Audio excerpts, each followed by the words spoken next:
welcome to all of you to what promises to be a superb conversation between two superb journalists, both recipients of the Nyhan Prize, our latest winner for 2001.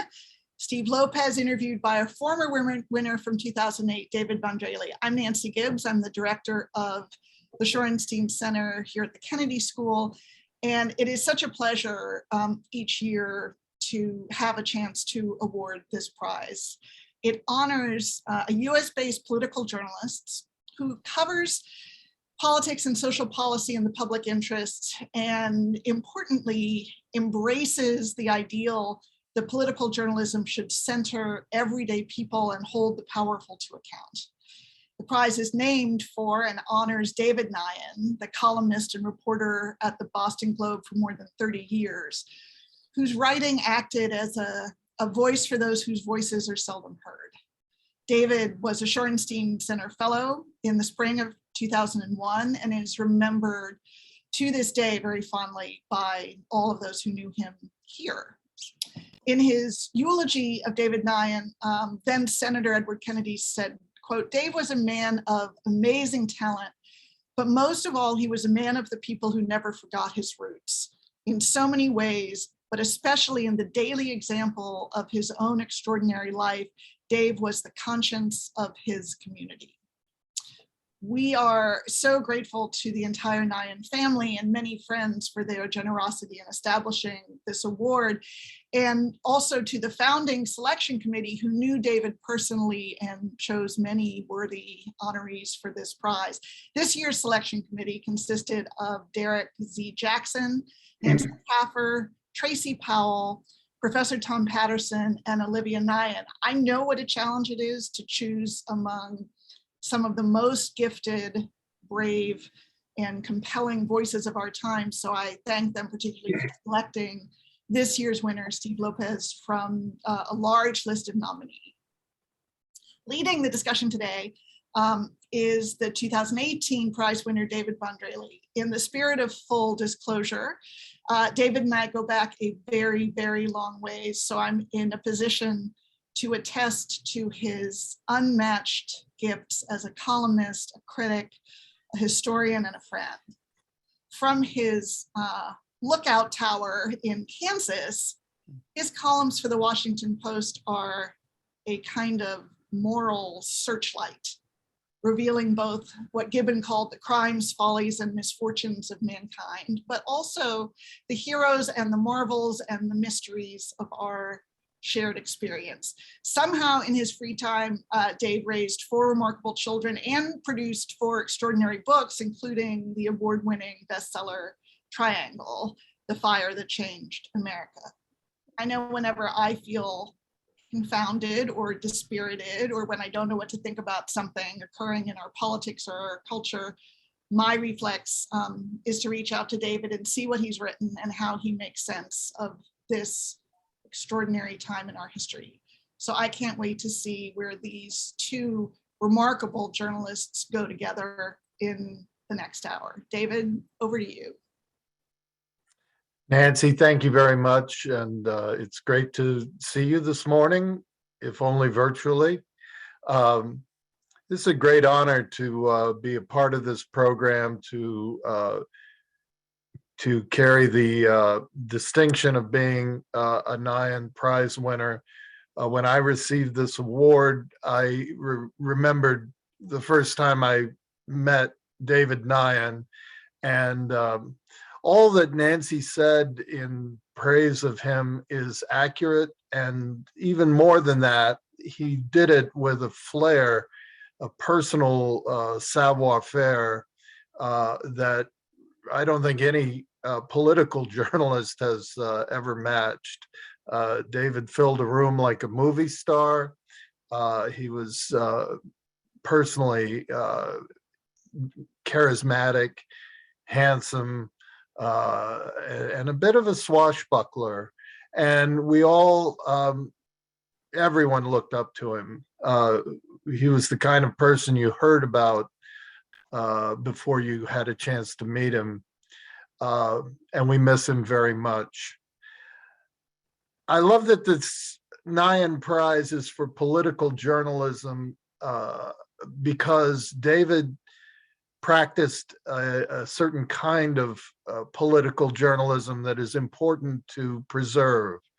As more and more of our conversation centers around fewer and fewer celebrity politicians,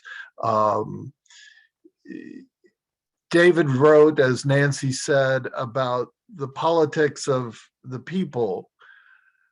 The Greek word polis is the root of political, of politics, and that means the community. And David, as Nancy said, covered politics from the grassroots up rather than from the top down. And that informed his work and informed his understanding of political trends and political issues with a depth that few columnists could match. And today we honor one of those few columnists. Steve Lopez has been one of America's greatest newspaper columnists for so many years I can hardly remember. After starting out as a young journalist in the San Francisco Bay Area, and we'll hopefully hear him talk about that, he worked his way up the ladder to bigger and bigger newspapers. He crossed my radar screen for the first time as a reader with his columns for the Philadelphia Inquirer during the heyday of that great newspaper. And for the past many years, he's been gracing the pages of the Los Angeles Times with columns that year after year after year bring him to the top of every prize panel's consideration. He has multiple times finished among the finalists for the Pulitzer Prize, and I expect the time will come soon when he'll finish first prize as well. The list of honors that Steve has received is as long as your arm, and I won't run through them all. The greatest honor he has, I think you'd agree, is the love of his readers, who are many. And he graces this prize almost uniquely, I think, by representing the great tradition of local columnists who are writing about the world's most important political issues, as represented by Dave Nyhan. So it's an honor to be here and an honor to recognize Steve Lopez as the 2021 David Nyhan Prize winner. Steve? Well, I want to thank you very much, David, for those kind, flattering words. I'm humbled. I appreciate what you had to say. I also appreciate you sharing with us a little bit about the man for whom this prize is named, because I regret to say that I did not know him. I certainly know of him and know of his work, and want to thank him for his work, and his family for carrying the torch and honoring him through this prize and through this support of this kind of journalism across the country. So my thanks to the Nyhan family, to the Shorenstein Center, to you, David. It's a pleasure to be chatting here, even if it's just virtually, with Nancy Gibbs, because we worked together. I had a stint at Time Inc. when I worked for Time and for all of the Time publications at the time, Sports Illustrated and Entertainment Weekly, and even Life. We were just talking before this began about the story I wrote for Life. But Nancy was and remains one of the greatest journalists, one of the most, it doesn't matter. I mean, her range was so impressive, but the writing skills and the grace are memorable, and one of the greatest journalists I've ever worked with. So I want to I want to point that out and thank everybody associated with this prize. I also want to say that when I got word that I was named the winner of this prize this year, came as a great surprise to me. In fact, I thought, okay, let me check. I didn't know that the LA Times nominated me, and I asked, and they said, no, we didn't nominate you. And so I still don't know what the nominating process is, but whoever did nominate me or take me into consideration, thank you very much. I really appreciate it. I also, when it was announced, heard from people around the country, you know, and I had won a few awards in the past, and the announcement would go out, and I didn't hear anything from people, but a lot of people responded to this. This prize means something to a lot of journalists. And I think that speaks to David Nyhan's work. And I'm really honored to be recognized. So it's great to be with all of you. Steve, why don't you start by just giving us your origin story? I'm not sure that there'll ever be, with all the changes in journalism, ever be a career quite like yours again, but once upon a time it was a pretty standard or pretty, it was a way that people found their way into this business. And you weren't born knowing you were going to be a newspaper columnist. No, I didn't have much of a clue, to be honest. I grew up in the East Bay town of Pittsburgh, which was named, this is near San Francisco, not the big Pittsburgh, but named Pittsburgh in part because it had a steel mill, it had coal mines, and it was very industrial and working class. And it was a working class existence growing up. And I wasn't even sure I would go to college, and thought, well, all right, I'll go to the community college and see what happens. And a couple of years into that, I met with a counselor who said, what are you going to do now? And I said, I don't know. And she said, well, do you have any particular interest that you might want to pursue? And she said, what do you do? I said, I go to a lot of ball games. I was very jockey at the time. I said, I do kind of like to write. And I don't really know how to write, but I like the idea of trying to learn how to write. She said, well, why don't you become a sports writer? So that's why the college counselors are making the big bucks. And I swear to you that she turned, I was at Diablo Valley College in the East Bay. She turned, and I don't know if her eyes were open. She just stabbed and reached up and grabbed a college catalog. And it was for San Jose State University. And she flipped through it and said, I think they have a pretty good journalism program. Why don't you go there? So I went there, and 2 years later was a graduate, and I applied. I just sent applications everywhere. I mean, it was back in the days of a clip file. You know, everybody told you, keep your clips.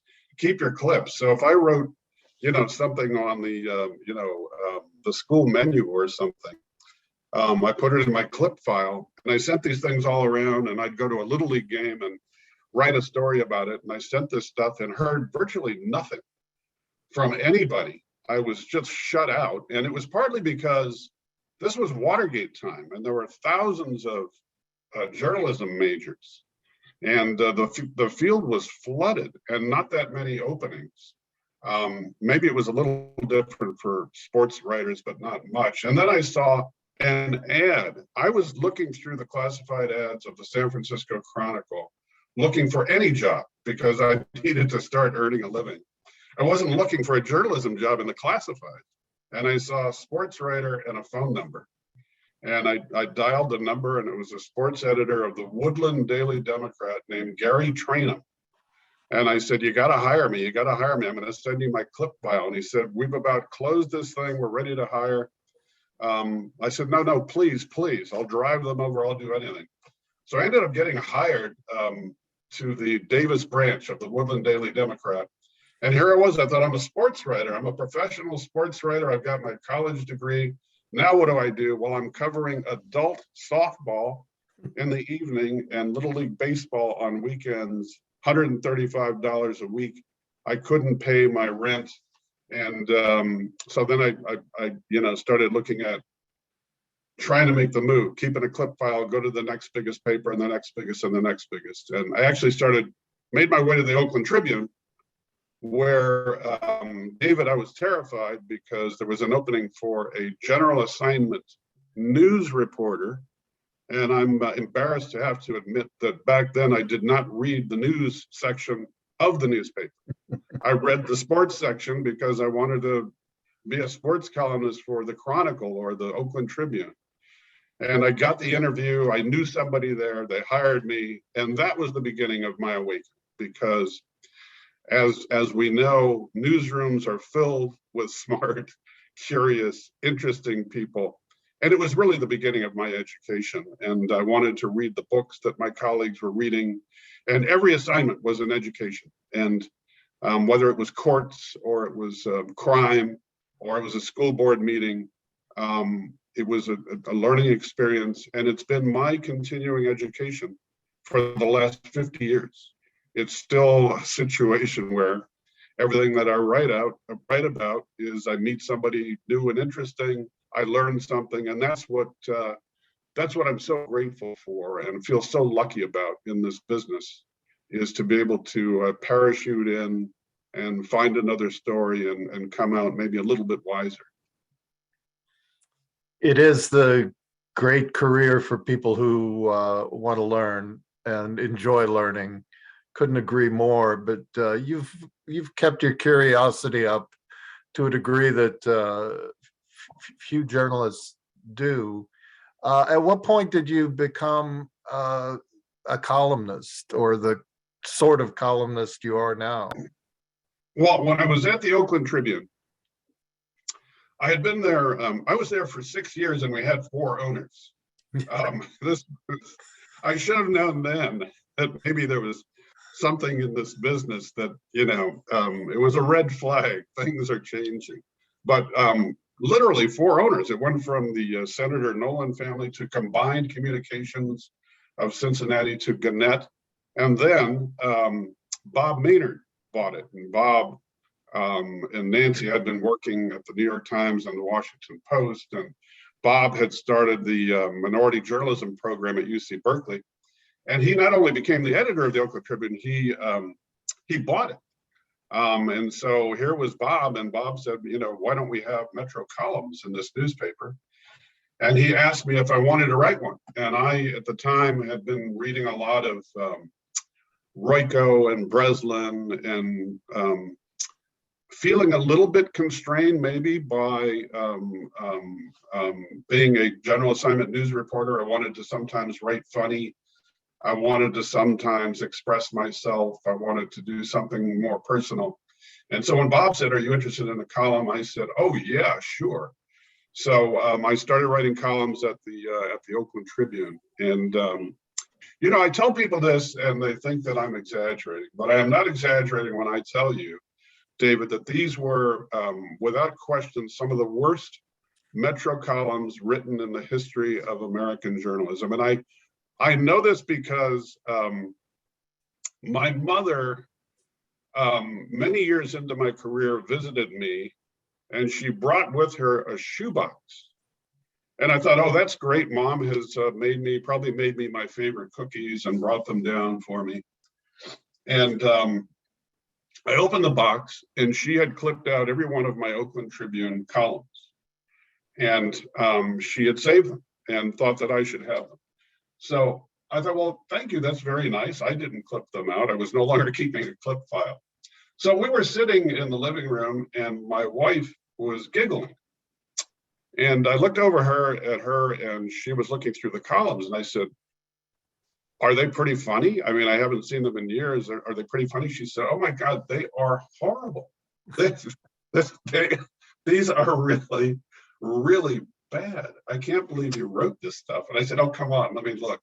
And sure enough, I mean, it was bad. I wanted to become a columnist without knowing how to do it, or more importantly, why I was doing it. I didn't know enough.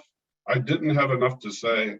I didn't have a plan. And when I later went to the San Jose Mercury News, there was a writing coach that they hired by the name of John Tim Payne. who later was the op-ed editor at the Philadelphia Inquirer. And John, he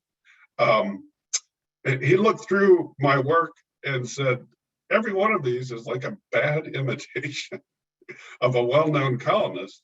They're not really even good imitations of them.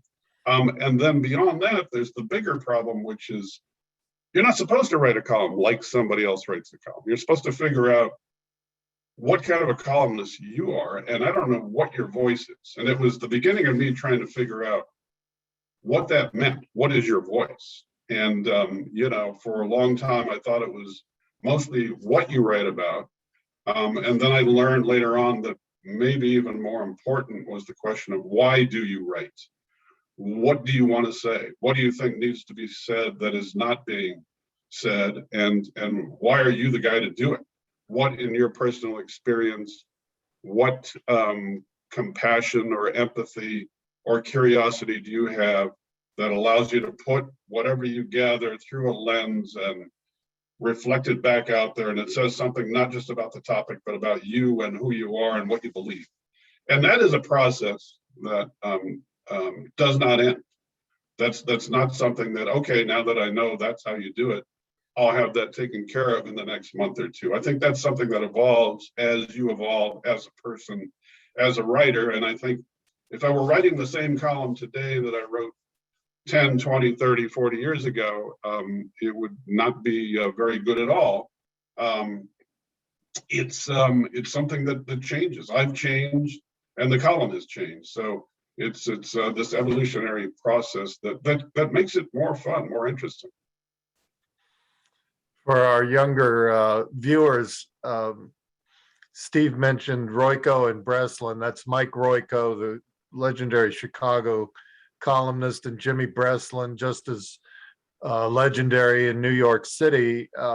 And I too, Steve, came under the influence of both of them, as well as many others that we could talk about over a beer sometime. But they had strong voices, and it can be difficult for a young writer to get under the influence, speaking from my own experience, get under the influence of a strongly voiced writer, because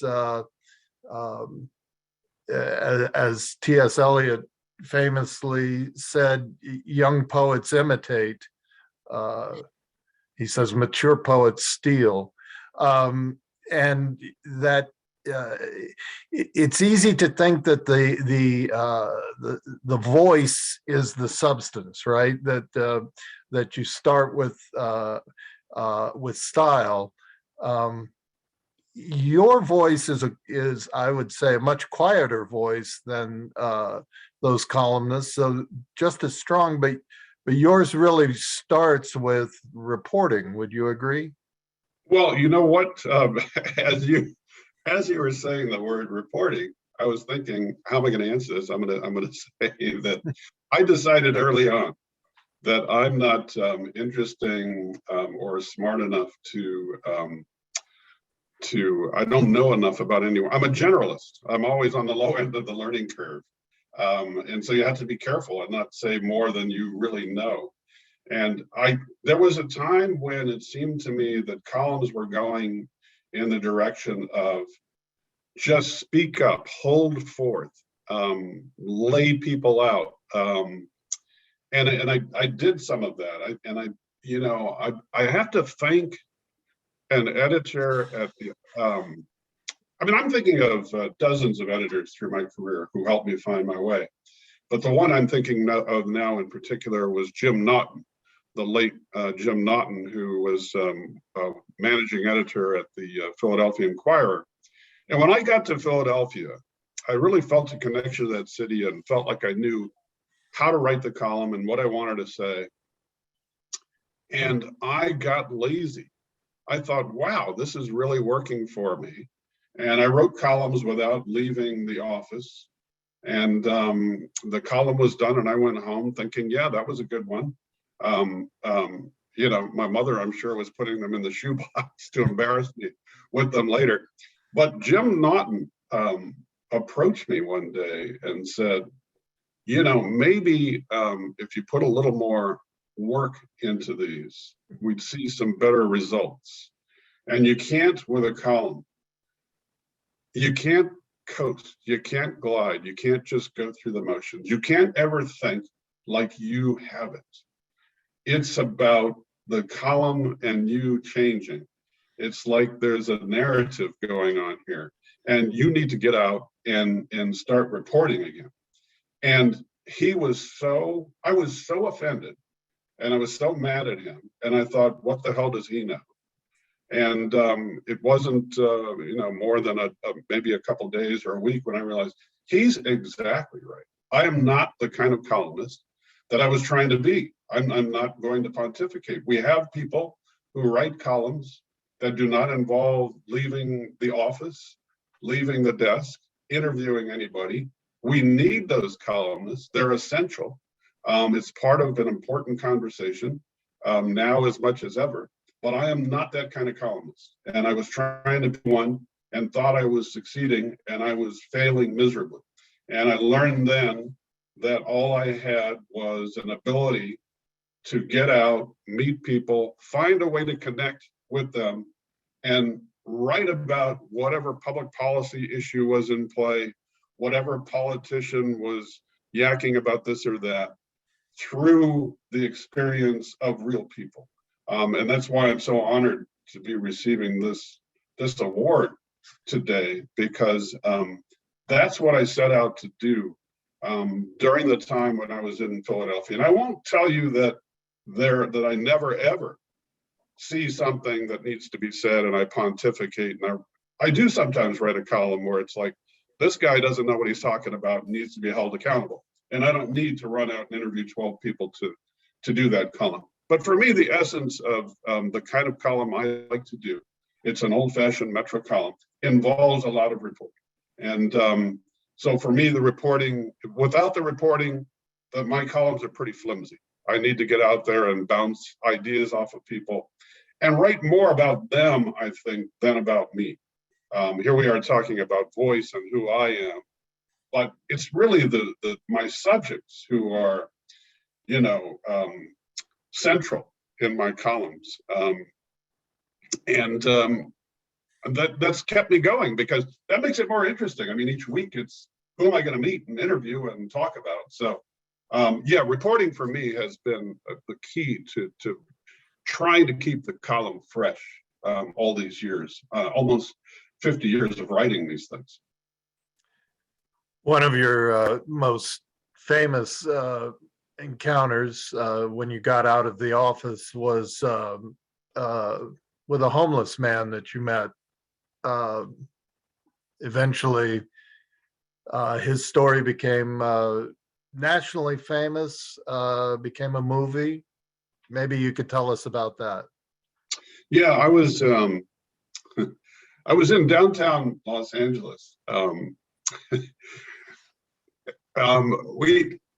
We have a subway system in Los Angeles. People who don't spend much time there, some of them are surprised to hear that it's a pretty extensive subway system. And people were pointing out to me that every time it rained, the escalators at the rail stations did not work. And I thought, okay, we need to encourage people in LA to use transit. And if the escalators are going to get stuck every time it sprinkles, that's not a good thing. So I went over to the heart of downtown Los Angeles, Pershing Square, knowing that there was a station there and there were some escalators. And sure enough, the escalators were stopped. And so people were walking up, and it's a long, long hike up this. You got to climb this mountain out of the underground. And they were huffing and puffing, and I was interviewing them about why can't we get the escalators right? How hard can that be? I also had looked at some records on what the repair costs were every time the escalators break down. And I was thinking, somebody's got to be in cahoots here. Who got this repair contract and what's going on? And while I was doing these interviews, I heard music and I turned, and looked, and there was a guy clearly homeless standing next to a shopping cart that contained all of his belongings. And he's playing a violin, and the violin was missing 2 strings. And he had a little sign that he had hung on the shopping cart, and with a magic marker, he had written Little Walt Disney Concert Hall. And the Walt Disney Concert Hall is the home of the LA Phil, and it's a few blocks from there. And I thought, well, that would be a nice little detail in a column, that this homeless guy is playing a 2-string violin, and the sign says Little Walt Disney Concert Hall. So I went over to talk to him and didn't get very far. He was nervous. He was kind of terrified that I had approached him, and I realized that there were a lot of issues there, and maybe I wasn't going to get a column. I told him who I was and what I was doing, and I asked how he managed to play so well on a violin that had only 2 strings.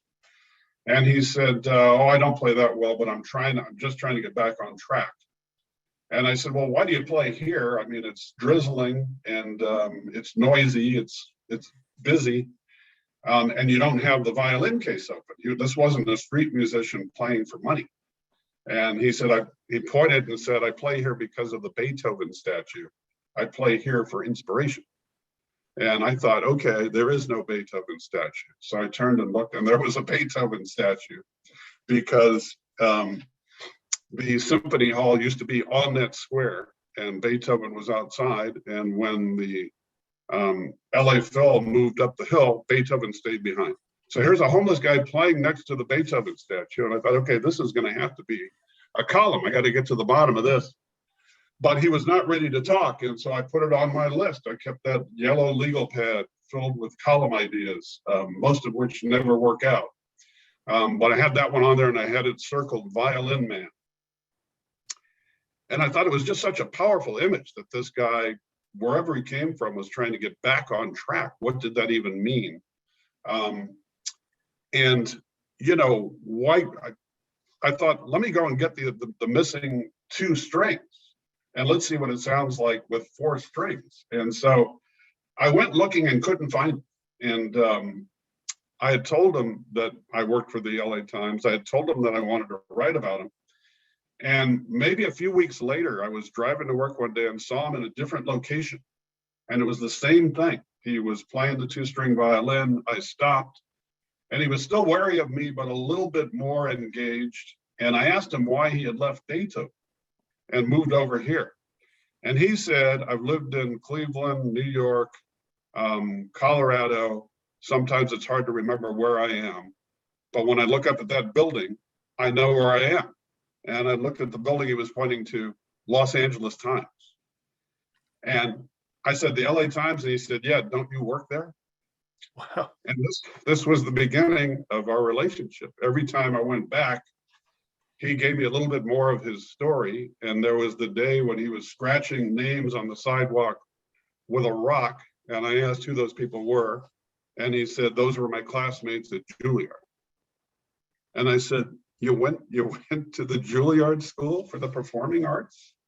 And he said, yeah. And I said, well, why didn't you tell me that? And he said, well, why didn't you ask? You're the journalist. And there were moments that I had with him that were just, he was balanced and focused and brilliant. Other times when I didn't quite understand what he was saying or what he was talking about, clearly there was an issue, a mental health issue. I asked him, I said, look, I really would like to write about you. Who would I talk to get the backstory? And he went like this and gave me the number. And I said, who is that? And he said, that's my friend Harry. He's in the Cleveland Orchestra. And I said, oh, do you speak to him regularly? And he said, no, I haven't spoken to him in 20, 30 years. And I said, well, how do you remember the number? And he said, because he's my best friend in the world.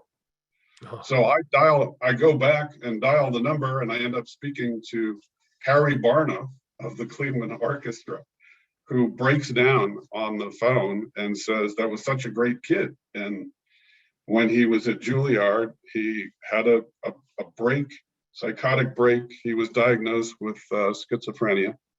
And he said, I lost track of him. So Nathaniel had been doing really well at Juilliard, but had this breakdown, went home to Cleveland.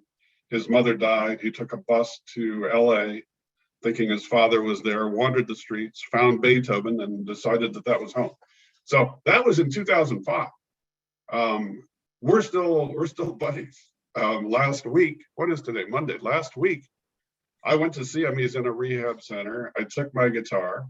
He got out his cello. We were with Adam Crane, a good friend who's the communications director at the New York Philharmonic. He was in town.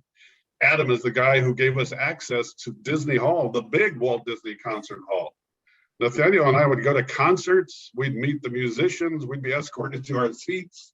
And anyhow, so I went to see Nathaniel last week with Adam Crane from NY Phil. I took my guitar. I'm not at Mr. Ayers' level at all, Nathaniel Ayers, but we actually jammed a little bit together. And what was I playing? I mean, what works is that no matter what I'm playing, he knows how to jump in. I can't jump into what he's doing, and I can't play classical. But I started playing, and he jumped in, and Adam was recording it. The CDs will be available soon. But I learned through Nathaniel. I learned so many things. I learned a lot about all of the holes in the mental health system. I learned about what's missing in homelessness policy. He gave me the experience and the authority to write about something with a stronger voice, because I experienced how difficult it is for loved ones to try to help somebody, a son, a daughter, brother, sister, mother, father, who's dealing with mental issues. And all these years later, what is it now? 17 years later, I'm still writing about these things. I'm still very close to Nathaniel. He was a gift. He was a gift, and it was just a reporting day where I thought I was going to write a column about broken escalators, and I met a friend for life. One of my editors in that long list of influential editors you referred to earlier, Steve, Gene Weingarten talks about the God of journalism, which is interesting because Gene is not a religious man, but he says there is a God of journalism who rewards the journalist who goes back one more time. That the best stuff always comes after you either are ready to give up on the story and give it one more try, or when you think you probably have everything you need, and yet you ask one more question, or ring one more doorbell, or stop one more person. Exactly. You built trust, and we talk a lot about trust in political journalism these days. And I think that's a wonderful example that the trust begins on our side of the equation, not necessarily the readers or the subjects. We have to show our sincerity and our desire to get the story right, as you clearly did with Nathaniel when you went back and kept listening and proved your seriousness. I feel like in the trust equation, we have more more influence over that than than a lot of people are willing to use, because it is hard work. Yeah, and I use some techniques in getting the story that I've used throughout my career. And to you talking about trust and putting somebody at ease by finding some commonality. Like when I'm doing an interview, I've spoken to young reporters and to students. I taught at Cal State LA for a while, and would tell students who are conducting interviews that try not to make it be an interview. Try to make it be a conversation, and find something, like I would say, for example, if I sat down with somebody in their office and saw a photo of their kids, and they were about the same age as my kids. That's your way in. Oh, how old are your kids? What school do they go to? And just try to put them at ease, get them, rather than you having to ask a lot of questions, just get them talking. And with Nathaniel, when I met him and he was very wary of me, I did learn early on that we shared a love of sports, and he grew up in Cleveland. And so I would say things like, well, what about the Browns? And, did you go to the ball games? And he would start talking about Jim Brown. Or he would talk about Mudcat Grant of the Cleveland Indians. And so I had a way in with him on that. And I always look for that in talking to people. Where can you connect with them and put them at ease? And there are not a lot of people in my career that I've had long-running relationships with, like I did with Nathaniel. One, we were talking about it earlier before this all began, was I got that great assignment when I was at Time. Norm Pearlstein hired me to, it was a great job because it was wander the Time empire and maybe 1 week work for Time and then for Sports Illustrated, and somebody at Life gave me an assignment on the anniversary of the Bobby Kennedy assassination to go and find the busboy who had cradled Kennedy in his arms when Kennedy was shot at the Ambassador Hotel. And when I started to look for Juan, Romero was his name, and I remember, everybody remembers the iconic photos of Juan on the ground there and Kennedy on his back, those horrifying images. And I remembered them because I remembered thinking at the time that it happened that Juan was about my age. And I thought, who is this busboy who was there? And so when I tried to find out what stories had been written about Juan in those 30 years, I found very little. And I found one many, many years earlier in which the writer said that he didn't like talking about it.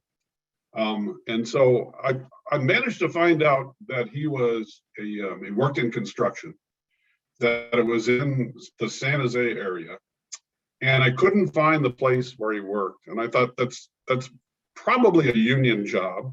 Let me call the union hall. So I called the union hall and I said, "Do you have a union member named Juan?" And they said, "Yeah." I said, "Well, where does he work?" And they gave me the place. I called this asphalt paver, spoke to the owner, and I said, "I'm a journalist. It's the 30th anniversary of the Bobby Kennedy assassination. Do you think Juan would be up to talking about me?" He said, "No, he does not. He's not. He's shy. He just lives his life, and he gets off work, and if it's a hot day and he comes in here sweaty, gets together with his pals, they go out and get a cold beer, and he goes home to his family." So I said, "All right." I got on a plane. I flew to San Jose. I went to his office at the end of the day. Juan came in sweaty from a hard day's work, tar on his hands and his clothing. And I said, "I'm with Life magazine. I'm writing about Bobby Kennedy. I wonder if you have time to talk, but geez, it's so hot. I think I'm just going to go get a cold beer. Would you like one?" And he said, "Sure." And Juan and I had a beer and dinner, and it was a 4-hour session in which Juan was in tears through most of the interview. And it was, again, not an interview, it was a conversation. Juan was ready to talk about what that night meant to him and how he had lived his life in response to the horror that he had witnessed. And he told me that he grew up in Mexico, and on the wall of his family's home, there was a photo of a Kennedy and a photo of the Pope. And when the family was in LA, his stepfather said, "I don't want you getting into trouble in LA. I'm getting you a job at the Ambassador Hotel. You're going to be a busboy."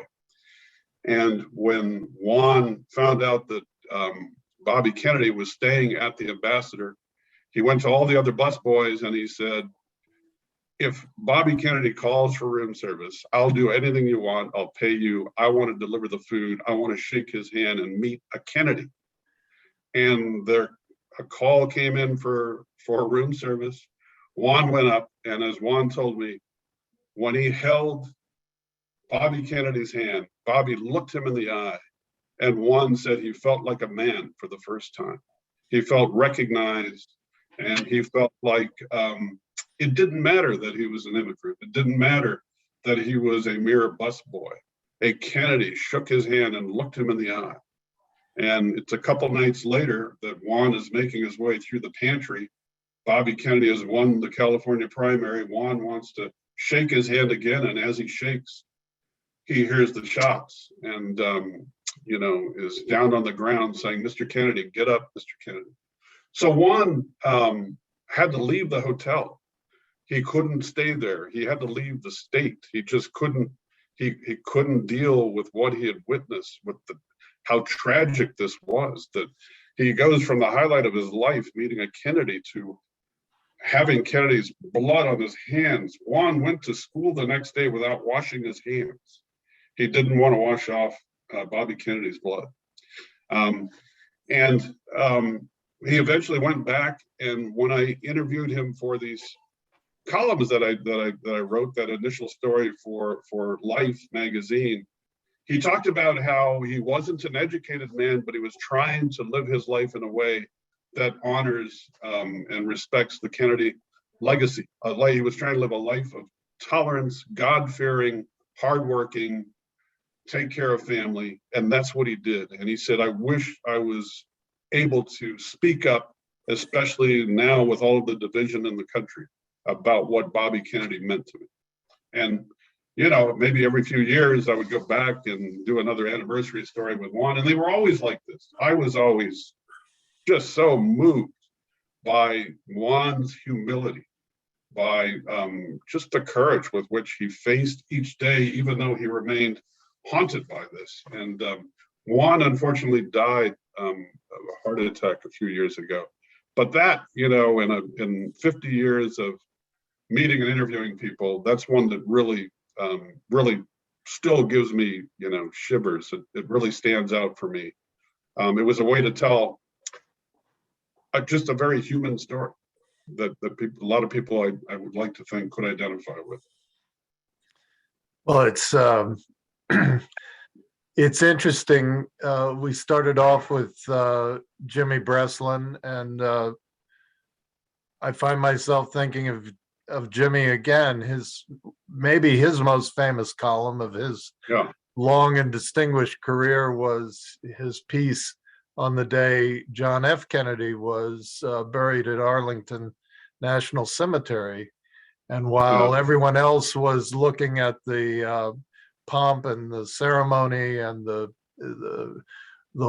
long walk from the funeral to the gravesite, Jimmy Breslin looked in another direction, found the man who had dug the grave, and wrote about him. These are the real life stories behind the great events, and your story is so much in that tradition. As powerfully as you write about individual people, one of the things that strikes me about your work is that you are willing to go on I don't know if you would call them crusades, maybe you would say you write about themes, but you very consciously choose big issues that you'll visit again and again in your column over the space of a year or part of a year, again, personalizing them through the eyes of individual people, but really hitting Los Angeles over the head with important political issues that people need to focus on. Talk a little bit about that, because not all columnists do that anymore. The tradition of the crusading columnist is dying. And just briefly, if you could talk about that, and then let's take some audience questions. Well, when I wrote about Nathaniel, That's my musician buddy from Juilliard. I learned a lot about homeless policy just from trying to figure out how to help him, try to get him to the right place. And I thought, this is really a wonderful thing that's happening at this point in my career, because as a generalist, throughout most of my column writing career, it's been hit and run. It's been write about this and quickly move on to the next topic before everybody realizes you really didn't know what you're talking about on that. And I wanted to, I thought this is an opportunity, not only for me to develop a good deal of knowledge about this, but to try at least to shine a light, knowing a little bit about where the holes were in the system. I felt like I had a duty to Nathaniel and to readers and to all of the Nathaniels and their family, their loved ones, to share what I was finding out about what I thought worked and what I thought didn't work. And in that sense, I guess I became a bit of a crusader on that. It's still not my beat. So there are people at the LA Times who write regularly and know far more about LA and California homeless policy than I do. But I did think that it was important to take up that cause because, we have a homelessness challenge throughout the country. That's related to a lot of things, to poverty, to the cost of housing, to an economy, a service economy that has low wage jobs as housing prices escalate. But it's also about mental illness. It's about how there has not been easy, equitable access to mental health care, the same way that it exists for physical medical care. Communities of color have even less access to adequate mental health care. And I just thought it was important to use what I had learned, to use that authority to speak with a louder voice. And so I've done it on homelessness. I've tried to do it a little bit on climate, because to me, climate, there may be no more important issue than climate. So I've tried to look at ways in which I can tell a slightly different story about climate, and rather than pontificate, explain why it is the Joshua Tree, that there may be a time in the very near future when you will not be able to see Joshua trees in Joshua Tree National Park. And I found an ecologist and told the story through him. I also got very involved in coastal conservation issues because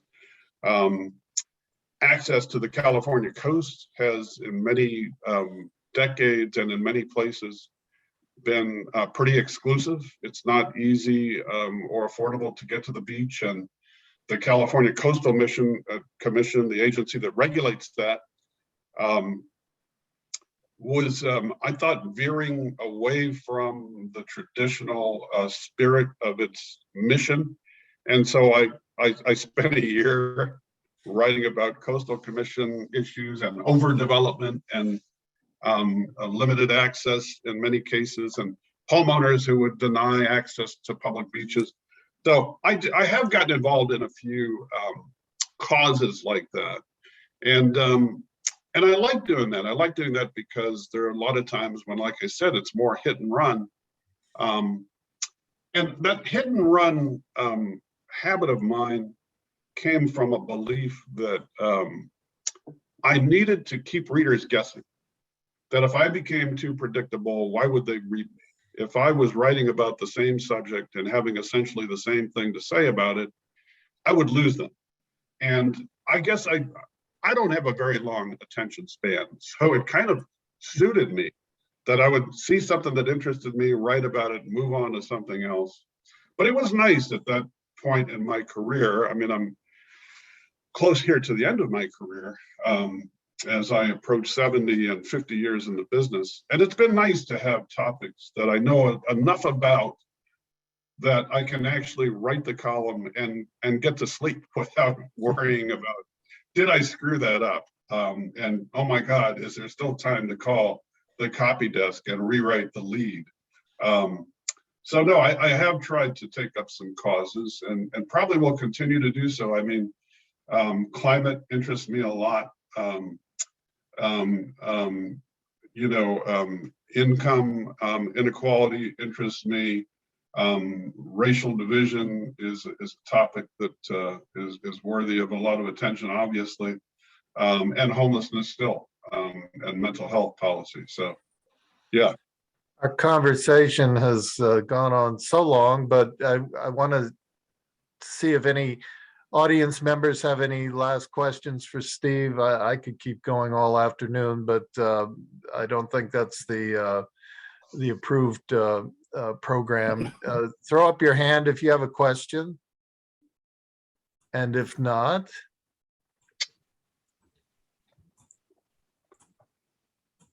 let me just close then, Steve, with this. I think Tom Patterson. Oh, good. Tom Patterson's here. Yep. Yeah, Tom. Yeah, thanks, David. David, thank you. And Steve, congratulations. I was on the selection committee, and Well, thank you. Thank you. it's actually a delight to read some of your columns. So I was a great fan of David Nyhan's. Knew him quite well, particularly after he became a Shorenstein Center Fellow in 2001. He grew up in upper middle class Newton, but he was in an area called Whiskey Point. And as you might imagine, that was the lower income Irish part of Newton, Massachusetts, and excuse me, of Brookline, Massachusetts. And, you know, David had a wonderful ability to take the personal story and the local situation and frame it in the larger context of issues. Now, he came at it from what I would describe as kind of a liberal populist point of view, but do you see those as opportunities and challenges, as to take kind of the small story and bring it into the larger picture of what's going on in the country? I think it's essential. It's something that I try to do. And, you know, earlier as we were having this conversation, I was thinking that this award is for political journalism. I don't think of myself as writing so much about politics as about people. And I do think that when Jimmy Breslin writes about the gravedigger, and when David Nyhan writes about somebody, and you know, when I write about Nathaniel, I think that there are, of course, political overtones, but and there are, of course, you know, social policy, political policy considerations. But I think that those, when you humanize those stories, I think there is a chance that you draw in people from across the political spectrum. And in that sense, maybe they're political and maybe they're unifying, and they are about building a sense of community.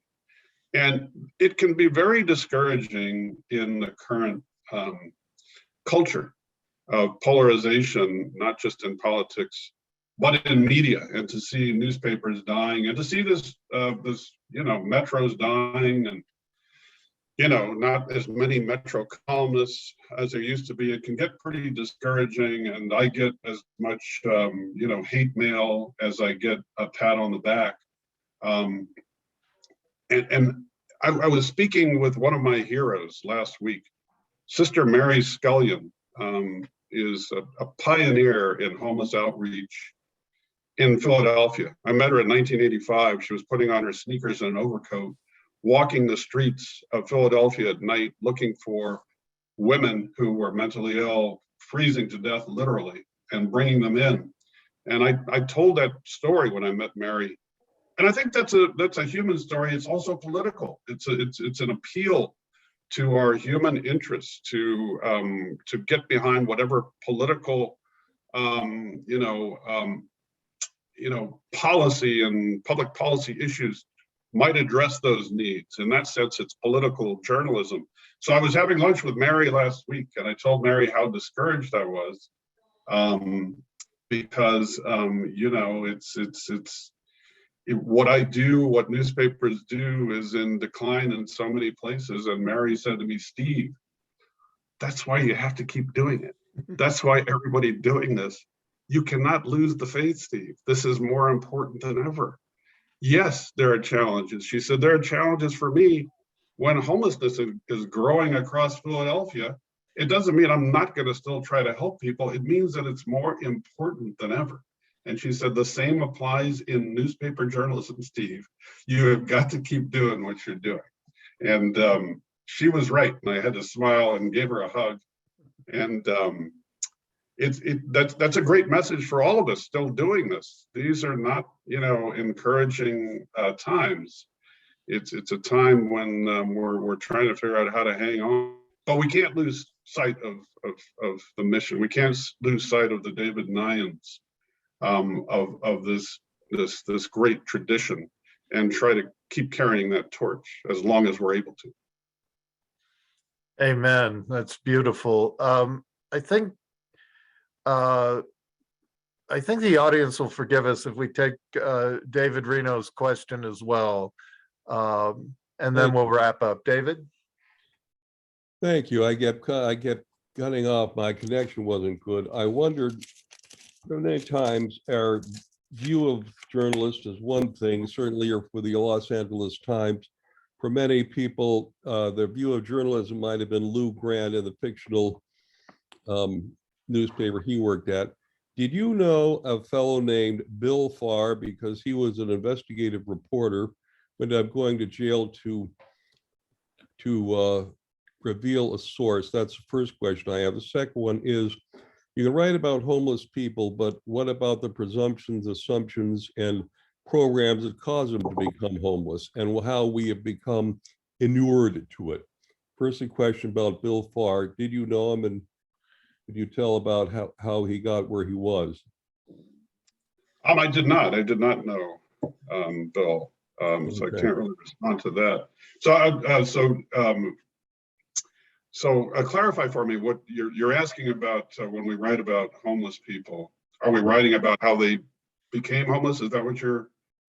Yes, specifically the programs that withdrew money from the people who had the least and gave the tax breaks to those that have the wealth the most, specifically marks in reverse, each according to their need, to them according to their greed.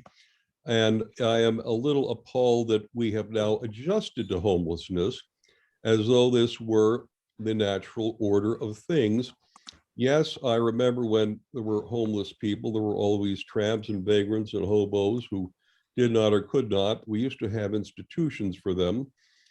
And now we had to deinstitutionalize the institutions and then put them into single room occupancies, except first they deinstitutionalized it, and then they didn't manage to get any of the places for them to go. And as a result, surprise, surprise, we have people running around the street talking to themselves.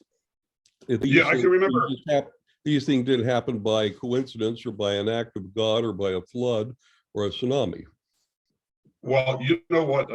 I used similar language when I got to know what Skid Row in Los Angeles and how it happened. And I think I've written both in columns and in the book. Skid Row didn't happen by accident. We created it. It began with shutting down mental hospitals without following through on the promise of community clinics. Mm-hmm. It continues with all of the lack of access to care, but there's something bigger that I've been struck by, and I sometimes feel just a little bit hesitant to go after local officials for their failure to make much headway in what we're seeing on the street. And the reason I sometimes feel hesitant is because I think they're dealing with issues that begin way further upstream beyond their reach and their control. And what I'm talking about is the way in which the economy has changed in California and in the United States. California is a good snapshot of it. We have the world fifth largest economy and the nation's highest rate of poverty. So Yeah. what's happening in California is that at the high end of the economy, people are doing extremely well. I think I saw yesterday that we have over 100,000, it's over 100,000 millionaires in multimillionaires in California. So people at the top are doing very well, and they're helping to drive up housing costs because there's limited supply.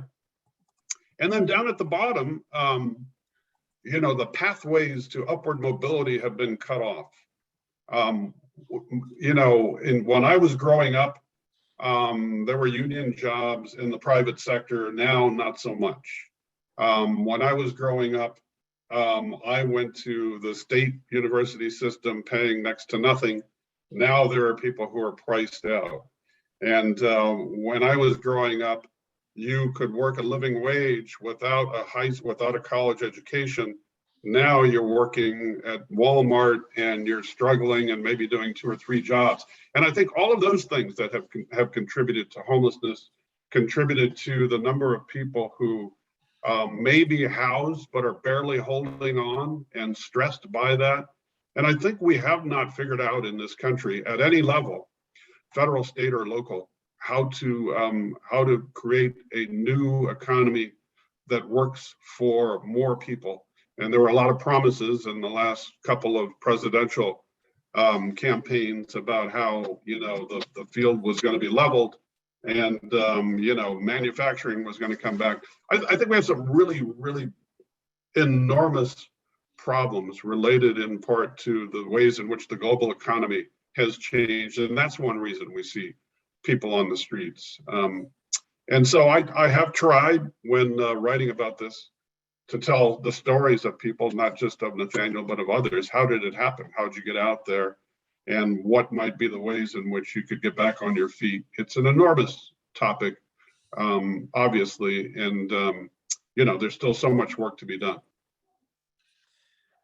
Well, Steve, I hope you'll keep working, you know, doing that work, both to explain these issues to your readership and your admirers, but also as an inspiration to the young columnists who will figure out how to make their voices heard and how to make their voices meaningful and effective.